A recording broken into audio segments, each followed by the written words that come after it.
Welcome everyone to the first episode of our Indie Spotlight here at Sarcasmus. For the first Friday of every month, we'll be highlighting some of the best indie titles to hit consoles and PCs new and old. As for me, I play a lot of them, and I constantly find myself thinking that this or that game needs more recognition. That being said, these are not reviews. I don't want to review these games as much as talk about all their excellent qualities.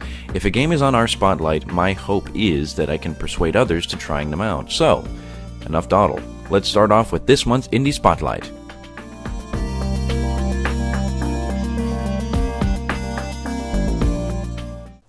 This month's game is Catgirl Without Salad, Amuse Bouche. This game is being featured here before another game of particular importance, mainly out of urgency. Let me explain by giving some background. The story behind this game is pretty neat. So going back to April 1st, 2013, Shantae and Mighty Switch Force developer WayForward had posted a pretty convincing blog entry announcing the arrival of a new franchise coming fall of that year for every platform.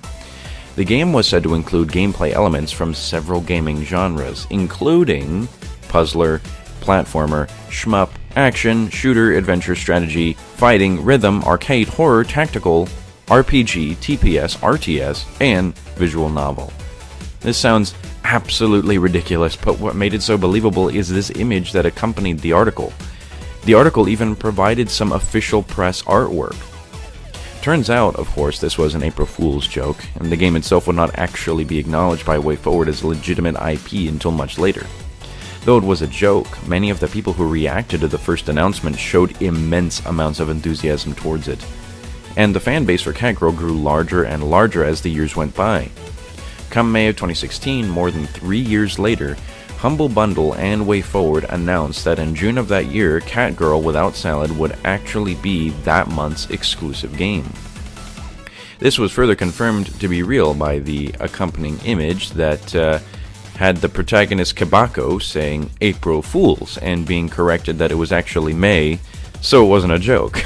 The game ended up being released on Humble Bundle on June 3rd, 2016 and was subtitled Amuse Bouche, both a reference to Kabako's history as a 4-star chef and the game's size. Although it was free for Humble members, Catgirl was unfortunately not available anywhere else and after June passed was made inaccessible.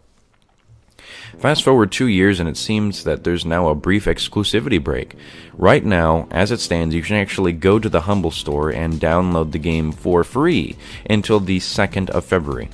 Hence why the schedule for Indie Spotlights is so random. I had to get this out before the period ran out. Sorry for the short notice.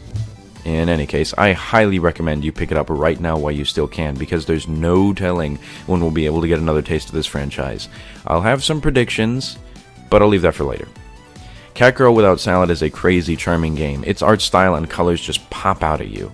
If you're into the aesthetic, check out Linspot on Twitter. She's the artist behind the game, and besides being a silly, overwatched, obsessed potato, she's got some serious artistic talent. The music is done by the legendary game OST composer Vert, aka Jake Kaufman of Mighty Switch Force, Shantae, and Shovel Knight. Meet the art and music with gameplay that's just wacky, fun, and purely nonsensical. You've got a bite-sized chunk of heaven. The initial pitch for this game certainly sounded ridiculous, but it seems Bozon and his team at WayForward weren't kidding when they said that Catgirl matched several different styles of gameplay. Kabako's arm gun can be modded with power-ups that enable her to attack in different ways, all based off of different game genres. There's RPG, rhythm, platformer, arcade, or Pac-Man, Bubble Bobble, and sports. There's apparently puzzle and driving mixed in there too, but I haven't come across that in my run-throughs. Catgirl plays like a shmup at first, but it's how you combine these styles of gameplay that ends up making it so fun. What's neat is that each of the power-ups actually work differently based on how well you play that mini-genre. For example, Platformer Gun shoots out a little Mega Man kind of dude that hops around. If you manage to jump him on an enemy's head, it will do significantly more damage. The Rhythm Gun lets you shoot huge blasts of energy whenever you hit a perfect note. The Bubble Bobble Gun does a screen clearing blast every time you match 3 of the same color, and so on. The script is pretty spot on too, and nearly every punchline had me rolling. Clever writing and silly characters that put a big smile on your face. Kabako particularly gave me the most laughs. Her character is incredibly stupid, and she has almost no awareness of what's really happening around her, and it makes for some hilarious banter between her and the enemies.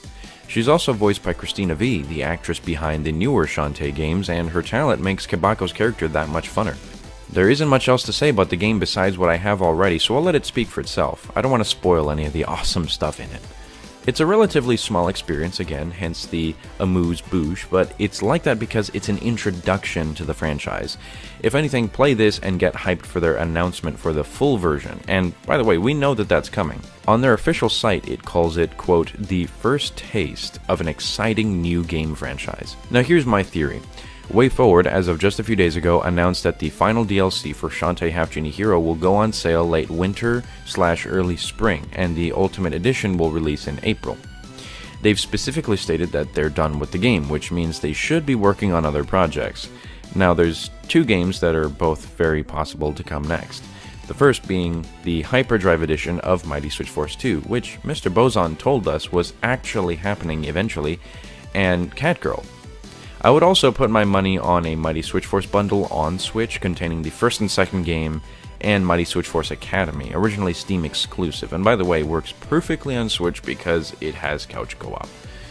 Those are all just speculations on my part, but Catgirl was received with immense positivity, whereas Switch Force unfortunately has the niched fanbase comprised of mainly speedrunning junkies.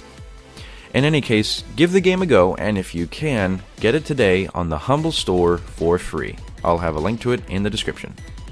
So which game would you like us to spotlight next? Let us know by voting on Twitter or leaving a comment. Thanks for watching!